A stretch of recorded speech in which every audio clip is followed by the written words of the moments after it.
لوگ روزانہ نا یہ پبلک گاڑیوں میں سفر کرتے ہیں، آپ اللہ پر یقین کریں ان کا حال برا ہوتا ہے، وقت بھی ضائع ہوتا ہے، ٹھیک ہے نا، سکون سے کام بھی نہیں ہوتا۔ اس کے مقابلے میں کوئی بندہ موٹر سائیکل پر، اپنا اس کا موٹر سائیکل ہے نا، یہاں سے کام کے لیے چلا جاتا ہے، اس کے وقت کی بھی بچت ہوتی ہے اور کافی ساری سہولتوں سے۔ اپنی گاڑی ہونا یہ اللہ کی نعمتوں میں سے بڑی نعمت ہے۔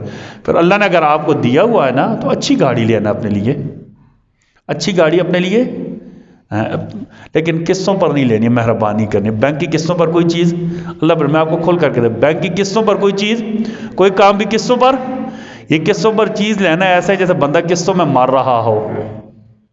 قسطوں پر چیزیں نہیں لینی، تھوڑی پرانی چیز لے لیں، اپنی استطاعت کے مطابق لے لیں، لیکن قسطوں پر چیز نہیں لینی۔ کوئی بینک والا سن رہا ہوگا حافظ صاحب ہماری مخالفت کرتے ہیں جی، یہ جو بینک والے ہوتے ہیں نا، ہم یہ نہیں کہتے کوئی بھی بینک والا ہو، جب آپ کو آفر کرتے ہیں نا کہ پرانی گاڑی لائے نئی گاڑی لے جائیں، یہ اللہ کے لیے تھوڑا ہی کرتے ہیں، ٹھیک ہے نا، جذبات میں پرانی مہران لے جائیں، ٹھیک ہے جی ہم نے نئی جی ایل آئی لینی ہے، گارنٹی نہیں، الٹس نہیں لے لینی، ایسا نہیں ہوتا، ٹھیک ہے نا۔ وہ اچھے خاصے پیسے بندے سے کما لیتے ہیں، کیوں؟ بزنس کے لیے بیٹھے ہوئے ہیں نا ہمارے خیر۔ یہ جب آفرز ہوتی ہے نا، کسی بڑے مال میں چلے جائیں ایک کے ساتھ ایک فری، تو یہ ہمارے فائدے کی بات نہیں ہوتی، ایک اصول یاد رکھیں۔ کوئی بھی کاروباری بندہ یہاں بیٹھا بے شک چھوٹا سا کاروبار کر، جب کوئی آفر لگاتا ہے وہ آپ کا فائدہ تو نہیں سوچتا، پتہ ہے کس کا فائدہ سوچتا ہے؟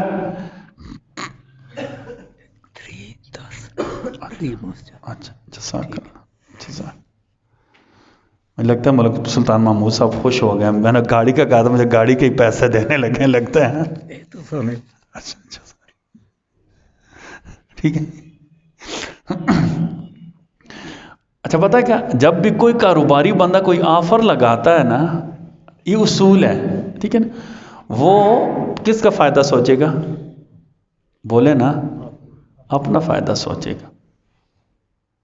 کہتے ہیں نا ایک کے ساتھ ایک فری، تو اس میں بھی یقیناً فائدہ ہوتا ہے، یا تو یہ ہوتا ہے کہ جو چیز فری دے رہے ہیں اس کے پیسے انہوں نے ڈبل کما لیے ہیں پہلے، ابھی بچ گئے، چلو یار یہ آؤٹ آف سیزن ہونے والی لہٰذا اس کو کیا کرو، نکالو، ریک میں جگہ خالی ہو جائے گی۔ اس طرح بینک والے جب آفر دیتے ہیں نا کہ اپنے خوابوں کے مطابق گھر تعمیر کریں، تو آپ کا خواب بھی پورا ہوتا ہے اور ساتھ پیسے بھی اچھے بھلے پورے ہو جاتے ہیں، ٹھیک ہے نا، لہٰذا دھیان